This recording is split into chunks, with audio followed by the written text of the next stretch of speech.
I would quickly introduce the next session, which is entirely dedicated to the questions that were not answered before. We want to give another possibility to our speakers to reply to those questions. So we have a full hour dedicated to questions and answers. And I will leave the floor to Julia, who is moderating this question and answer session. Julia? Thank you very much, Eva. Yes, here I am with you for this very last session of today, and I will let all the colleagues that have kindly volunteered to answer the remaining questions switching on their camera. You can stay there with the microphone muted so that I see you. And from the back office, give me 2 seconds and I will give you the I will ask you to please share the slide in 2 seconds. Just give me a moment to adapt because we are going very fast from one to the other. So let me see. I have Edward in the back office for Slido. Could you please share all general questions ranked by top? If you can do that, that would be great. Yes, I see them. So let's start from the very first one.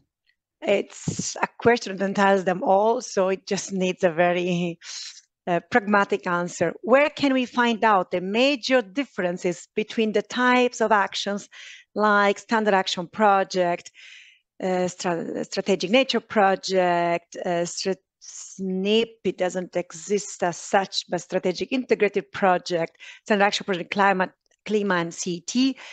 This is actually what these days were dedicated to. So that's indeed, I mean, we're speaking a lot and we'll continue to speak a lot tomorrow and the day after. But of course, your reference is always the call documents. And you do need to read the call documents to understand where your project ideas belong. But is any of the colleagues here do you want to comment on something? Cesar, yeah, you don't have the mic on, so I guess you want to speak. Yes, go for it. Yeah, maybe, I mean, in the live website, for sure, you have there a brief description of the different kinds of projects. And, well, I mean, the main differences, maybe, I mean, the SAP, which would include also SAP Clima, those are our main bulk of projects with budgets typically in the range between 1 and 8 million, more or less, and durations up to 5 years, not much more. And then we have the SIP and SNAP, which would be the different kinds of strategic projects. Those are larger projects, they last longer, and they have to involve the authorities that are responsible for implementing the plan or strategy that is the target of the project, and those plans or strategies are listed in the call document. And then the CET projects, the main difference is maybe also the co-funding with respect to the previous ones, because they have 95% co-funding, and also the fact that they have more narrow topics. So their topics are very specific, while in the other, in the SAP topics and calls, we are more open. Yeah. Thank you very much, Cesar. Then let's take one more question, and then I do. Okay, Anne would like to comment, but after that, I will also want to give the floor to Anne Vermalen, because you must know that there are many financial questions, and our financial colleagues have done something very nice because they went through the question, they have identified the crucial answer. So I will give Anne the floor, and we will interrupt a bit the question so that Anne can give general financial replies. But Anne Burrell, please, can you please comment on what you'd like to say? Yes. Sure. Yeah, I just wanted to recall that there are national contact points in each of the countries, and if you're completely new to life and seem a bit unsure about the difference between the different types of grants, you really should get in touch with them. And they can actually give you advice and guidance on how your idea would fit under the different calls. We can tell you what the calls are, but we can't give you any advice and guidance, but they can. Indeed. Thanks, Anne. Yeah, and in this sense, the list of the national contact points is in the live website. You have to search for contacts in the bottom of the website. Yeah. Indeed. And Anne Vermalen, would you like to take the floor now and give us a brief reply to all the financial questions that were there, at least the most important ones, so that we don't have to go through them? Yes, thank you very much. Okay, because there were so many unanswered questions yesterday, we would still like to touch upon them during these question and answer sessions.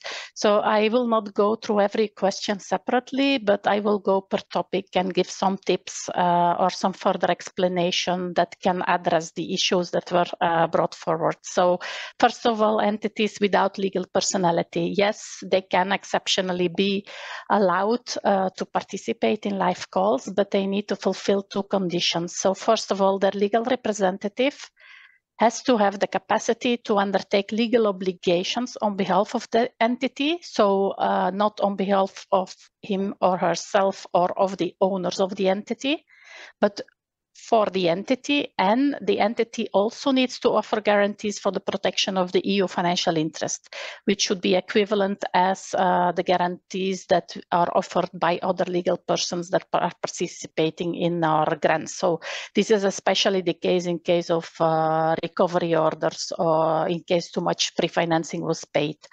Or at the time of ex post audits, if things also if we need to recover.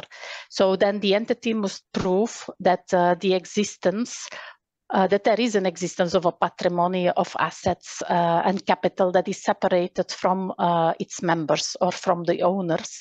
And then, of course, creditors should be able to rely on them. So in case of a liquidation or an insolvency, the creditors will have the priority to get reimbursed before the rest is repartitioned between the owners or the members.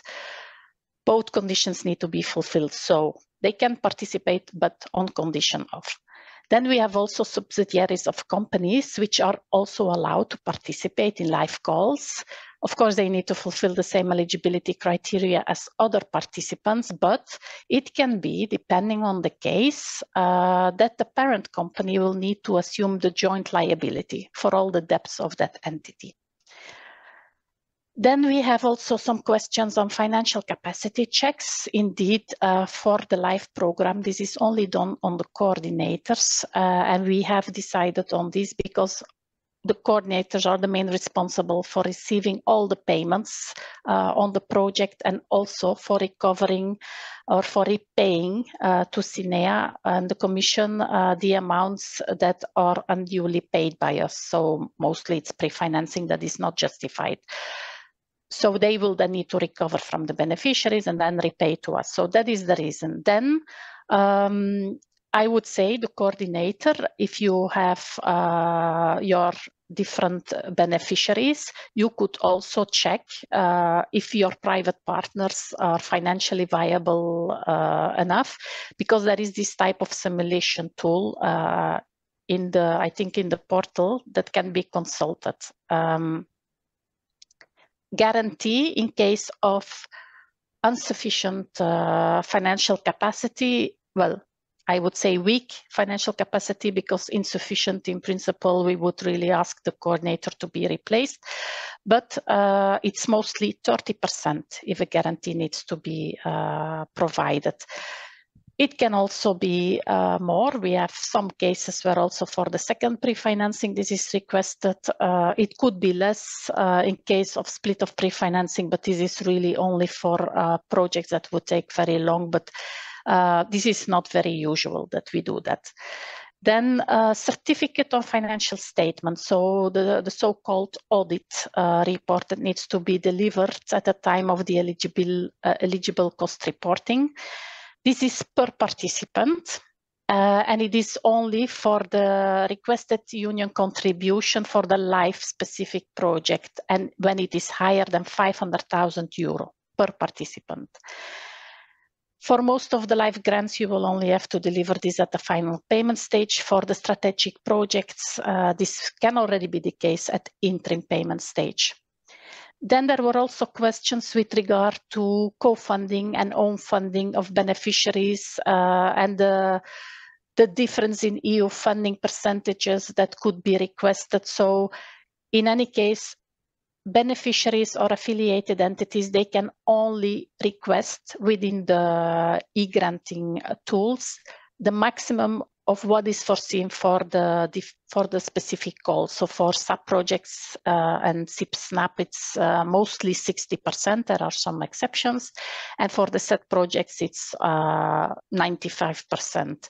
The rest needs to be co-financed by the beneficiaries themselves, or it can also be that other beneficiaries will co-finance part of this cost, but this will need to be done through your consortium agreement, because this will not be visible in the contract or in the grant agreement that you will sign with us. So it is not there in the budget tables.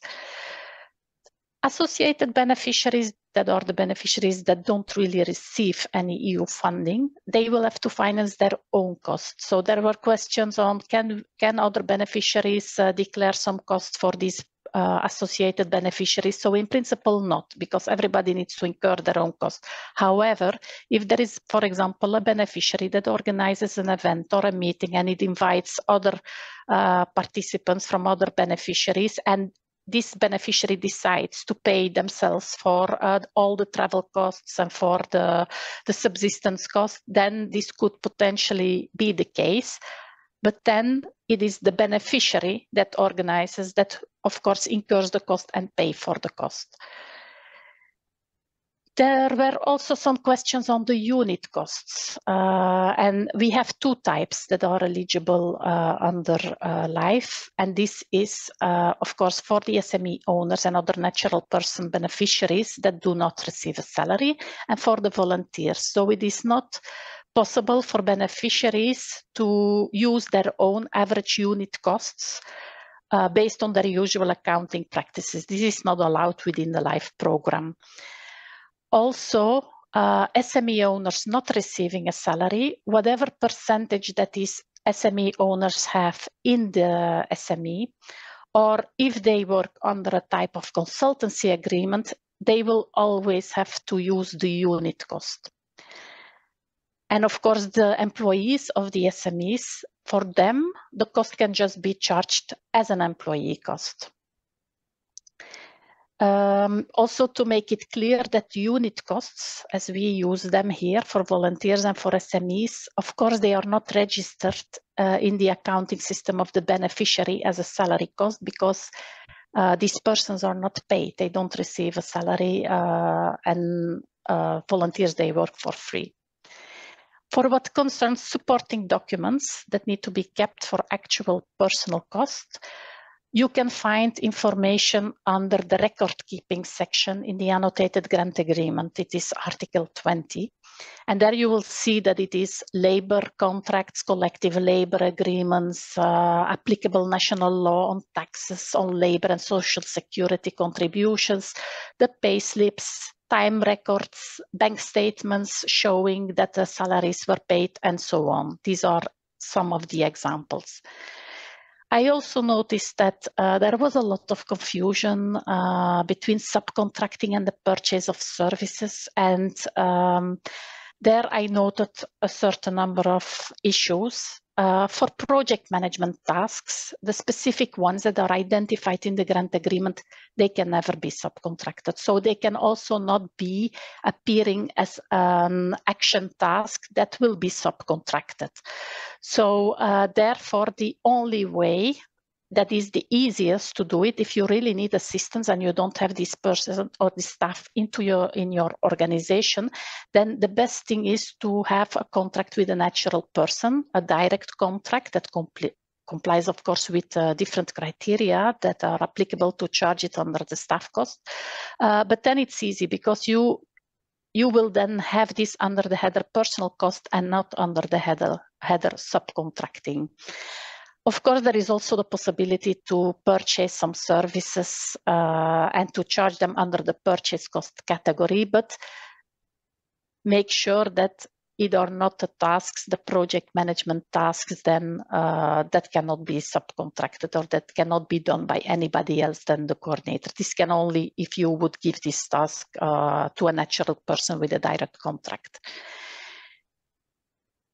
To make the distinction, if a service that is contracted should fit under the subcontracting or purchase cost services section, you need to check the project actions in your description of the action. So if the project task, for example, task T2.3 is fully outsourced, then it should go under the subcontracting. If the service is only a part of the tasks, and in fact it is like an assistance that is given to the beneficiary to carry out this task, then the service should be reported under the purchase cost category. And then it can also be that depending of the project, the same service could fit under a different category. For one, it could fit under subcontracting. For another project, it could fit under the costs that are purchased, because it all depends how you define the subcontracting of the task. So if the project task is subcontracted fully, then it should go there. Services that are purchased through a supplier or a service provider are not the same as secondment through a third party against payment, because a secondment is where an employee of a company or an organization is assigned on a temporary basis to work for another, the hosting organization. So a person from an affiliated entity could, for example, be temporarily assigned to the mother company, or a civil servant working in a public entity is temporarily assigned to work for a non-profit organization. This can be, but also note that secondments are normally regulated by law. So then you will also have to respect the law on that in your own country. And seconded staff, they will need to have similar working conditions as the staff of the hosting organization, as Licinia yesterday explained. There is also cost for fellowships, scholarships, or similar agreements. And of course, they can also be eligible under the LIFE program. And then they would normally be declared under the staff costs for natural persons with direct contracts, so the A2 type. But this is only the case if the agreement with this fellow or the trainee are not training oriented, but really work oriented, because it cannot be the purpose that we are helping the student to acquire professional skills. This is not eligible. Then there is also some confusion about when we can use the full cost or the depreciated cost for equipment. This all depends whether you can use the durability clause and whether the equipment complies with this durability clause, because then equipment is purchased for the project only, and it also has to be used for a significant portion within the project, but also after the end of the project. Otherwise, you need to depreciate, and for equipment that is depreciated, it can also be purchased not only for the project, but then only the part of the depreciation incurred within the period of the contract can be charged, and only for the actual percentage of use. So this you will then have to demonstrate. Then there is still the financial support to third parties that also generated quite some questions.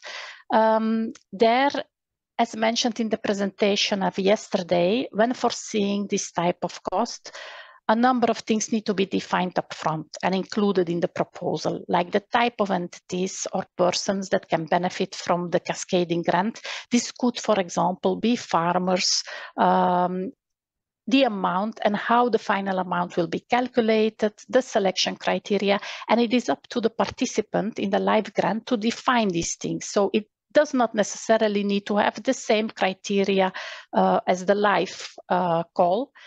This is something that you will need to decide, and you will need to specify how you will select them and how you will pay them, and what these third parties will need to provide as supporting documents for getting this grant. Important to notice also that this grant is not received from the EU, because it is the beneficiary that gives the grant. So it should also not be communicated as a grant from the EU. So just to make this clear. And then the last topic were the indirect costs. So indeed, it is only a flat rate of 7% on all the direct costs except for the volunteers. As we also, our grants, they never cover all the costs. And as it is a flat rate, you don't need any supporting documents to justify this cost. The only supporting documents you will need is to justify the direct costs that you will claim and on which this flat rate is calculated. So that Thank you, Anne. all the questions. This I was hope I didn't take too intense. much time. You did, but it's justifiable. So thank you very much. It's like, yeah, that's in this way we have we know that we have given all the information that that the applicant asked for financial issues or the main ones, and we can now focus on the other one. So I'll ask the back office to please also show the Slido, and we will immediately go and take the first question, and I'll ask Cesar to help me on that. I will be reading the question from Tilanka. It's actually a question that we keep on receiving. And these are two questions. One, does the EU LIFE program sponsor sites outside the EU? Is it only for EU countries? Also, can research component be included in the LIFE projects? So for the first one, first there is a list of the so-called list of participating countries in the LIFE programs, which are non-EU countries, but which are countries where you can implement activities as if they were EU, and that includes Iceland, Norway, Liechtenstein, Moldova, North Macedonia, and Ukraine. And then besides those, there can be also the possibility, but to have activities outside of EU or those countries that I have listed. But in such case, activities outside of the eligible countries, they must be necessary to achieve the EU environmental and climate objectives and to also ensure the effectiveness of the interventions carried in the eligible countries. So it has to be essential to contribute to the objectives of the project in the EU. And then about the research component in the LIFE projects, if justified, it can include a certain component of research, but it should be minority. I mean, so LIFE is not, it cannot be a fully research project. In principle, we are bringing things more or less typically from the research stage into the more large scale applications. So we are in between, but it can include a part of it, yeah. Thank you very much, Cesar. Anyone else wants to comment on this? Anne, please. Yeah, just to clarify, the countries which participate in the LIFE program, but are not EU countries, are Iceland, Ukraine, Moldova, and North Macedonia. So those are the ones that participate at the moment. There's some other countries that have expressed interest, but at the moment they do not participate. Thanks. Thank you very much. And then we can get to the next question, to which I will give a first quick answer. How can you find relevant partners to form a consortium for a proposal? What we are doing during our info days, we are giving you an excellent opportunity to network with potential partners. You can search the info day platform for networking sessions. You have many organizations that have already registered there by giving a profile, by telling what they are interested in. So this could be a step that we offer. But of course, as Bernd was saying this morning, if you are only starting now thinking of your consortium, you might be a bit late. There are also possibilities through the Funding and Turn-On portal to look for partners. I would also recommend going through your national contact point. And let me tell you that you do find a list of national contact points, not only on the LIFE website, but you have the link to it on the Slido. If you look in the menu, you can find them there. And you really need to, you should know your environment, and you should know what the best partner for you outside of the tools that we can offer you. I don't know if any other of the colleagues would like to comment on this one.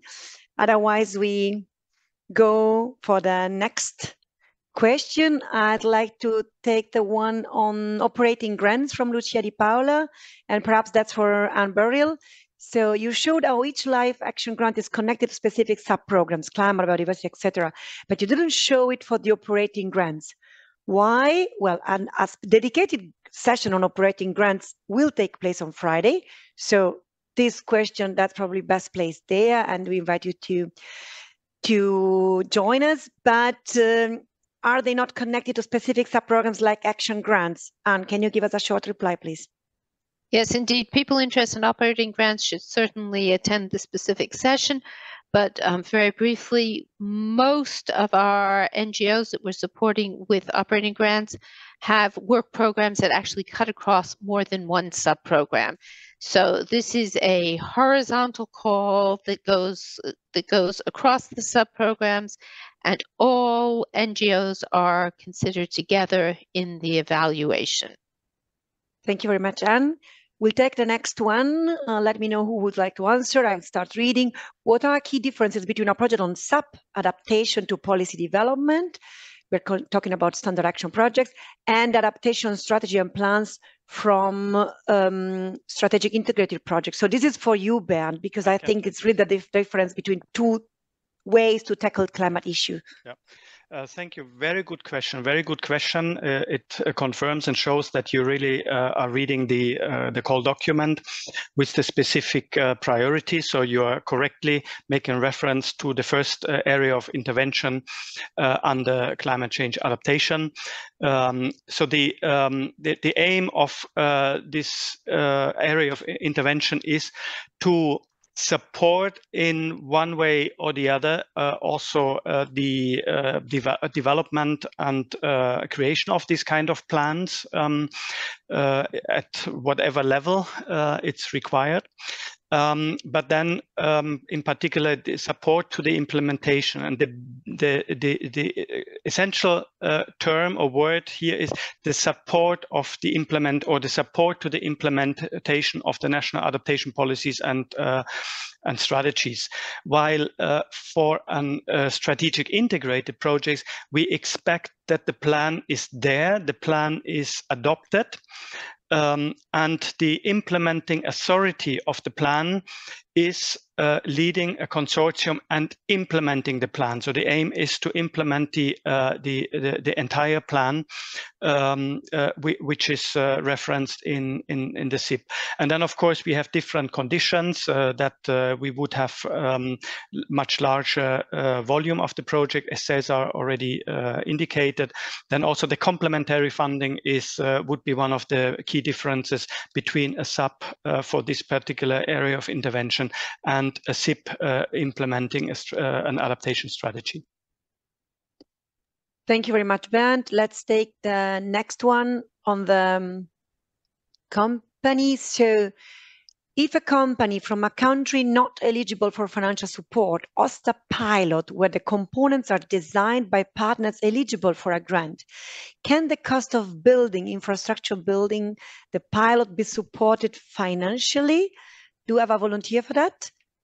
Otherwise, Anne, yes, please. Yes, thank you. Normally, it would not be appropriate to have a pilot in a third country. It would only be possible and therefore eligible in cases of very specific need for it to be in that third country, and a need which contributes towards meeting the objectives of the project inside the eligible countries. So it would be rather exceptional that this would be financed. Thank you very much, Anne. And the next one is for Bernd. Related to the climate change adaptation, can technology be financed to reduce the impact of adverse weather conditions?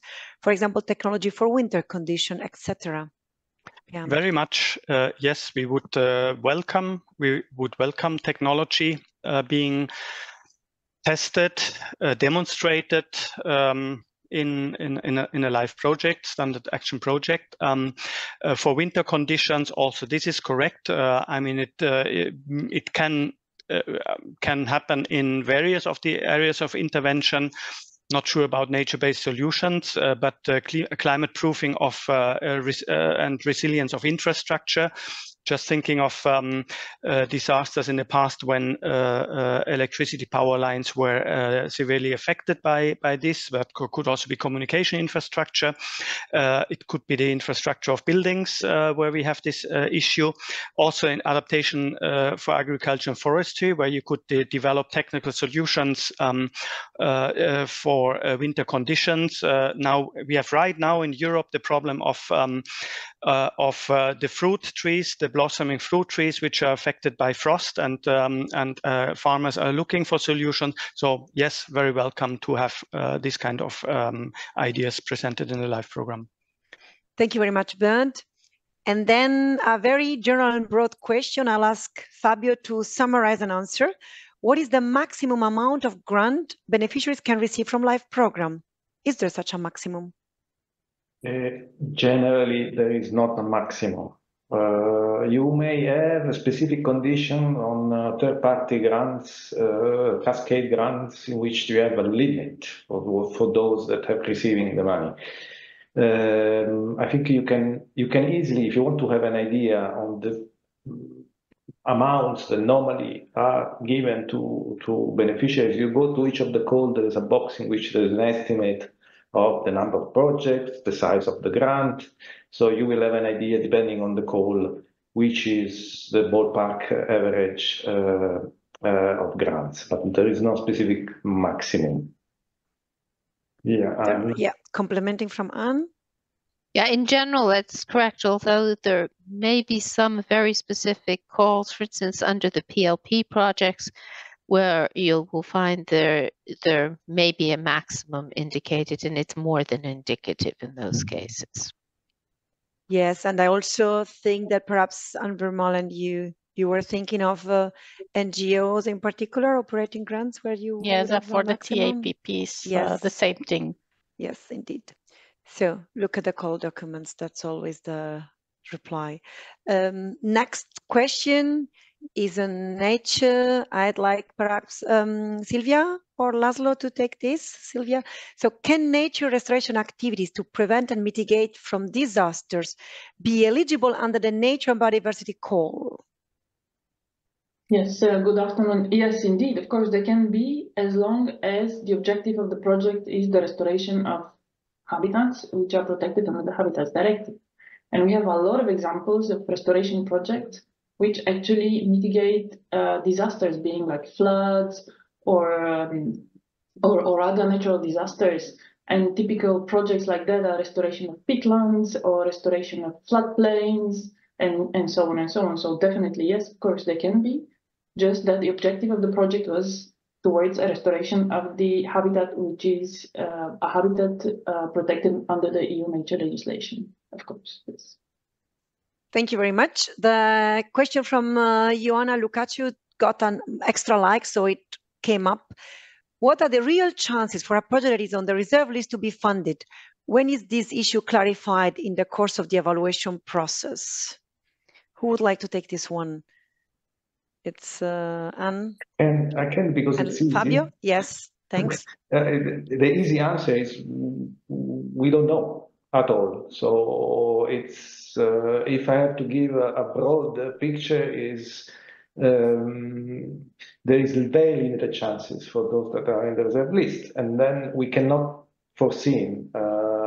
There could be some savings during the evaluation process for other project or other project that goes out from the granting process, but to understand the real chances is basically not possible. What we normally recommend, you have to act regardless of, don't wait to know if your project may get into the main list. To prepare yourself already. If you wish to submit again the project, look at what you received, because this is golden information, what you received in the evaluation summary report, the feedback, address those, and then get prepared for submitting. Then if the good news comes, still you can use those work that you've done during the project. Thank you very much, Fabio. There is a wind, so a climate mitigation question that found its way up. So I'll ask Bernd whether a project based on the development of a wind turbine with a higher capacity than the one currently existing in the mitigation program, would it be eligible? Theoretically, obviously, so yes. Thanks. Yes, I mean, such a proposal would be eligible. But when you read carefully the priorities and the areas of intervention, in particular under climate change mitigation related to Repower EU and renewable energies, you will not find wind turbines as a priority, but it would not prevent you for submitting it. It would still be eligible. You, of course, would not gain those points which are allocated for addressing those priorities. So you would run a little bit of a risk, maybe not being as competitive as other proposals. But in case you propose really a novel technology, which is very convincing, very interesting for the policymakers, then it would also stand a good chance of being financed if the proposal is prepared respectively. So yeah, it's a bit of a yes and no answer. Yes, thanks. Let me perhaps take the next one to be a bit faster. We have answered this many times in these days. How many years a project should last? Is it up to us to decide, or is there any minimum, maximum recommended time frame? As we said yesterday, there is a maximum time frame of 10 years. We don't have a minimum. And regarding a recommended time frame, it really depends on the issues you need to address. And it is in your proposal that you need to explain to us how the time is coherent with the objectives you want to reach. But I see, Cesar, you want to add something. No, just to punctualize that for the case of strategic projects, the duration can be a bit longer, and that the information about the typical duration and maximum duration of the project is in section 10 of the call document. Yes, thanks. But we don't have a general one for all, and not fit all reply. Indeed. And the next one, it's a very, very specific question. I would rather recommend you to get in touch with your national contact point. It's about applying on graphene-based geopolymer concrete for enhancing mechanical and durability properties to minimize the CO2. Potentially, this would be under the climate sub-programs, I guess, Bernd. But well, the answer would be a little bit similar to the wind as one. the previous, or to the wind one. It's not a specific priority, and of course, it's very, very, very specific proposal here also, and so it's a bit difficult. I mean, of course, we exclude research, so it has to be something which is already tested and which might be demonstrated in, let's say, in a pre-industrial context. So please consider this. You are advised to look into the database. We had in the past a project, Life Solidia, where something not similar, but something a certain composite was tested in cement for precasters to have more durability and at lower CO2 content. Just one more remark is when you provide this kind of very detailed technologies, of course, you have to be very careful with the value for money, also for the wind turbine. Of course, if you present a project 5 million, only a wind turbine, and no additional, let's say, activities around it, like monitoring, like communication activities, and what we need, then it would have little chances to pass in the process. You're muted, Julia. You are muted, Julia. Thanks. So next question for Cesar. Is the first one there. The 40% own contribution is a major barrier for an organization who would like to apply for a LIFE grant. Promising projects are excluded because of this. Any suggestion on how this could be addressed? Well, depending on the country, for example, and we know that for Poland, there is some kind of national co-funding to surpass this kind of barrier. For other countries, it's not the case. Also, there possible solution is to try to build a consortium where you have some members in the consortium that have maybe a little bit bigger capacity than the other ones. And then, because then, even though in the grant, in principle, the percentage that is allocated on paper to everyone is 60%, for example, then you can, within your consortium and in the consortium agreement, establish a different redistribution of the funding. So that could be a way out. And then, well, just to mention as well that depending, we have within LIFE, in particular for the CET, the Clean Energy Transition grants, they have a higher rate. And so there is less own contribution. But well, that would be also searching elsewhere. Thank you very much. The next one, touch nature-based standard action project from Pavel. So for the nature-based standard action project with a regenerative soil component, do we need a lease or we need to make the landowners partner? Laszlo, Sylvia, Anita, I'm looking at you. Any of you could have an answer? Otherwise, I go for Sylvia. Well, so I don't really understand what the regenerative soil component might mean, but under the NAGE program of LIFE, so the landowner could be a partner. Ideally, I think this is the ideal situation, or you can make a long-term contract with a partner, with the landowner. But the philosophy of the Nature and Biodiversity Call is that normally for these kind of activities, they're taking place in Natura 2000, where the guarantee for sustainability of the activity should be there.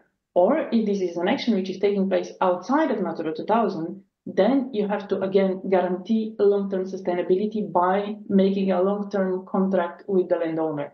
So it's not that much of a matter of whether the landowner is a partner or is a stakeholder. When it's a stakeholder, you have to, by preparing already your application, have contacts with the stakeholder and establish, ideally have a written commitment by this landowner that he wants to participate as a partner. He will offer the land for the activities that you want to prepare, that you want to implement. But in any event, a long-term sustainability is something that we are very much looking at. I hope this replies to the question. Thank you very much. I think it does, Sylvia, and I think I can also take quickly the next two from Ferdinand. Is it necessary or favorable to have an international partner? I guess with international partner, you mean one that is not from your member states, but from another one, to be successful with a LIFE proposal on nature and biodiversity, if the project targets can be achieved without one? The reply is no, because if the project targets can be achieved without one, it means this is the focus of your project, and you should not go fishing for partner just to get some international bonus that we would not award you, because those extra partners would not be necessary. Sylvia, I see you nodding. Is there anything else you want to say? But I mean, that's it. And can an NGO apply for standard action project, Jelena? Certainly it can. It's one of the possible beneficiary. If when you talk about NGO, you're also thinking of a non-governmental organization that might be applying also under operating grants. You could even have 2 grants running in parallel, as long as you keep the projects very well separated also financially. And yes, you can as a cognitive beneficiary, as a partner, that's clear. So we go to the next one, please. And that's the very specific to the application documents. Perhaps, Anita, you would like to take this one. The font and font size are predefined. Are there also specifications for the paragraph in Word documents, part B? What spacing and line spacing should be used? This specification can also be decisive for the number of pages. Or this is also for Cesar, I don't know. It's very... Yeah, well, there's no specification except for the font size, I guess, the font type and the font size. And there's a maximum number of pages. So we don't give other specifications concerning paragraph or spacing or anything like that. It's really, I guess, up to you. Yeah, use well your space, I would say. Yes. But don't reduce the font size, please, or don't change the font type. because then, yeah, you might be considered ineligible. Yes, thanks. Again, climate question that are still here, Bernd. Under climate change mitigation, reduction of CO2 emission, you said the focus is on Repower EU, biogas and methane. Does this mean other CO2 reduction projects should not apply? Same answer as before, right, Bernd? Well, it's a bit of a different answer. Repower EU is mentioned under the area of intervention, increase the generation and the use of renewable energy, improvement of energy efficiency.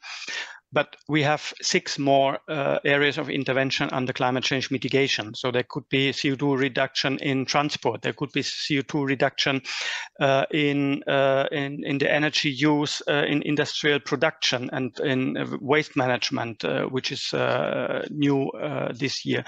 I mean, the waste management part. There can be a reduction of CO2 in the agriculture and the forestry sector through carbon farming. So you have many more places to do this, but when we stay at the renewable energy part and the Repower EU, in the Repower EU context, projects which generate energy from biogas and methane from waste and residue streams would receive additional points and would be more competitive compared to other renewable energy proposals. Thank you very much, Bernd. And let me interrupt you to tell you that we have on Slido a few people that are thanking you, actually, the panelists. A big thank you to the panel for their answer to the question. So they are delighted that we are taking this effort and doing this. The next one would still be for you, Bernd. So from Luke Kemps, can reduction of energy use and greenhouse gas emissions for greenhouses, horticulture fall under the priority for industrial production? Oof, that's a difficult one. Maybe they try and they lack and they see. Yeah, I don't know. I mean, we had projects on this to reduce the energy emissions or the energy use for greenhouses. Well, it's not that decisive. I mean, of course, it would be eligible. It's an eligible, would be an eligible topic. And whether it would fall under industry production, I would not see it that much under industrial production, more under land coastal management practices. But it depends then very much which angle you are addressing. Is it also the production of greenhouses included, or just the energy which is used inside the greenhouses? So it's a bit difficult to provide a very concrete answer for this question. Thanks, Bernd. So let me take quickly the question from Valerio, because it has been answered so many times. How many minimum partner must form the consortium? The minimum partner under all the strength, but the clean energy transition is 1. And from how many different countries, the minimum is 1 again. But Cesar wants to add something. No, yeah, also for the case of the strategic projects, the minimum is 2 as well, because then you need to have, the coordinate, I mean, at least 2, Yes. And and in any case, you also have all that information is within the section 6 of the call document. Thank you very much for your detailed knowledge of pages and section on the call documents. That's why we love to have you here. And yes, you can get in touch with our national contact point for the LIFE program. Those contact details are available all the year long on the LIFE website. And we have also put the link to it, so you have the list and the contacts. If you go on the Slido and you click on the menu, you will see a series of links. There is also the link with the national contact points. For the next question, I would like to have Anne Vermalen helping us with that one. Yes. And so I'm going to read it for you, Anne. About associated beneficiaries, I thought associated partners and not beneficiaries had to support their own cost, and associated beneficiaries were eligible for funding. Is that correct? Yes, indeed. For associated partners are now in the new LIFE program. It's called associated partners. The beneficiaries are the partners that don't get any financing from the EU. in the previous life, we had associated beneficiaries, and their associated beneficiaries were just the other beneficiaries in the grant. So there might be a little bit of confusion there. But associated partners in the current life program, they don't get any financing, but it can be, and we had some questions that some of the beneficiaries wanted to pay some of the cost of the associated partners when they, for example, were traveling and so on. So this can only be if the travel is actually paid by this beneficiary and not by the associated partner. So there cannot be invoicing from the associated partner to the beneficiary. This is not okay. Thank you very much, Anne. The next one, based on your previous experience, in which types of project is there a greater risk of overlapping life and horizon programs? I don't think we can really tell you but perhaps Anne Beryl, you want to give a little answer?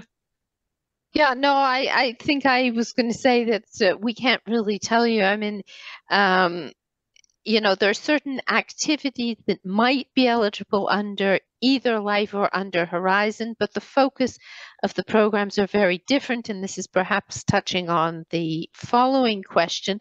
Life does not finance research per se. The only time we finance very small elements of research is when they're necessary to contribute to some other objective of the program, but we don't finance basic research, and Horizon does. So, I mean, I think if you're thinking about research, you should be going to Horizon, not looking at Life. Indeed, and in that question that is now highlighted, this is the case basically for all type of life projects. So I don't know if there it's N and B means national biodiversity, or if it's a type one and it's New European Bauhaus. In any case, the answer of Anne applies. All right. Next question. Is Bosnia and Herzegovina eligible for this call? The answer is no. I see yes, so the answer is no. And I think there was a private reply to that question saying that you should look at the list of third countries who would be eligible, but Bosnia and Herzegovina is not in them. So operating grants, how do you define active for operating grants for non-governmental organization? Is it enough to have personnel hired and activities implemented in at least 3 countries or registered entity in each is a precondition? I would really say that we will answer to this one on Friday. Come back. On Friday, there is a full morning dedicated to this. We're not giving you the answer now, so there is a little bit of suspense. And then we take the next, which is again operating grants, but there Anne will be kind enough to give us a little of a reply, also because I understand that it's a tricky thing to decide. So operating grants for NGOs, as the multi-annual financial framework covers 2021 to 2027, and the next framework partnership agreements will cover 2025, 2026, will there be another framework partnership agreement only for 2027, Anne? Okay, this is maybe a little bit confusing, but the present call that is out at the moment is the 2024 NGO call. It will cover the financial years 2025 and 2026. But in 2 years' time, there will be another FPA call, and it will be a life call for 26 and 27, covering financial years 27 and 28. Okay, at least that's what we intend. I mean, we're still dependent on the adoption of the new multi-annual work program, but that is the intention. Thank you very much. And the next question from Yelena about NGO project, I'd say that's also the answer is coming on Friday, because those are the grants where such projects are financed. The question, what is the percentage of the LIFE project funding? So I guess it's the EU funding for a project under the LIFE calls. This percentage can differentiate. And we have had some slides in the previous days with a specific detailed percentage. Let's not give you numbers now. It can vary from 60% until even 95% under the clean energy transition calls. So I would not go into that. Perhaps the next one, the city Mayor, one can be a nice one. Let me know who would like to answer it. If I am only one project manager in all cities, city hall project manager, can you apply in the name of different institutes, but all projects to be signed by only one person, the city mayor? I guess this is about the fact that it's the similar situation where you would have an organization involved in several projects, and it would be the head of the organization signing the different grants. Don't you think so? I can try. I mean, I'm not sure I fully understand the question. I'm not sure I understand what the different institutes mean. But if by the institutes they mean some kind of subdivision of the city hall, then in fact it's the city hall that will be signing. And if the mayor is the legal representative, then yes, that mayor could sign them. But I mean, a grant is normally applied for and signed by the legal representative of the entity, the legal entity that is applying. Okay. Thank you very much. There is something about updating documents for Bernd. As the priority topics for SAP and CSA document being updated, in particular regarding climate areas of intervention? Yes, they were presented this morning. So I would refer to the recording from this morning. My colleague Tarek, Fabio, and Diana, they presented in particular the updates compared to the previous document. Thank you very much. A bit of future telling when the multi-annual work program for the years 2025-2027 will be published. And do you want to say something? It will not be earlier than 2025, probably, but yeah, the floor is yours. Yeah, I mean, the work program is in preparation at the moment. And as we mentioned yesterday, it is a document which is prepared by the Commission, but it is discussed with the member states in the LIFE Committee, so that the process is underway. But we certainly hope that it will be finalized by the end of the year. But yeah, I'm not promising anything. It depends on how fast those processes go ahead. Thank you very much. And I suggest, Adriano Colucci, please connect tomorrow. There is a full day dedicated to clean energy transition call. The colleagues there will be able to answer your question. We have already flagged it for them. Next question, please. So is there a mandatory environmental compliance form for the LIFE program? Cesar? No, but it's true that one of the things that we punctuate under the award criteria on resources is also the fact that the way that you are taking measures so that when you are implementing the project, you are as green as possible. So, for example, if you have to subcontract something, that you will try to apply some selection criteria to ensure that the environmental is minimum, or when you are minimizing, for example, travels for meetings, things like this. Thank you very much, Cesar. Let's take the next one, who, again, which is the maximum recommended share of budget assigned to research entities within a consortium. Anne? Yeah, there's no recommended share for any partner in the consortium. And obviously it depends what the role is that the university is doing. I mean, lots of universities have departments and functions which are not really research. In that case, they might have a fairly large percentage of it. I think what's more important here than the share of the budget to an entity is to understand that research per se is not financed under LIFE. Thank you very much, Anne. Let's take the next question under climate governance and information. Is it coming there? Can the project under the climate governance and information be only national on greenhouse gas emissions inventories, monitoring and reporting, for example, one country? Bernd, I'm looking at you. The answer is clearly yes. It usually would be one country improving or develop or implement activities to strengthen the national can be even the local capacities to monitor those greenhouse gas emission and control trade. So clearly, yes. I could also take the next. Oh no, so that one. Yeah, no, you're right. You're right. The next one, the for climate mitigation. Yes.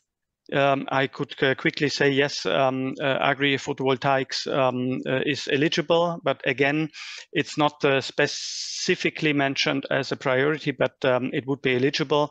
And you can look into the database. The last year called 2022, we awarded 2 projects on agri-photovoltaics, which is exactly looking into the aspect of how to use agri-photovoltaics for making certain crops more resilient towards climate change, also water management. Thank you very much, Bernd. And then we really arrived to the last question. To be honest, there are still a few questions with just one like, but we cannot possibly take them all, and the time of show today is over. So we would like to take the very last one. Would a project based on the development of a prototype on ammonia bunkering ship, capacity 10,000 cubic meter, over that, for fuel supply be eligible? I don't even can tell you now quickly if this is this CQL? Is this climate? It's probably because of fuel? The natural questions, because can be both. Yes, yeah, exactly. So what is the environmental context, actually?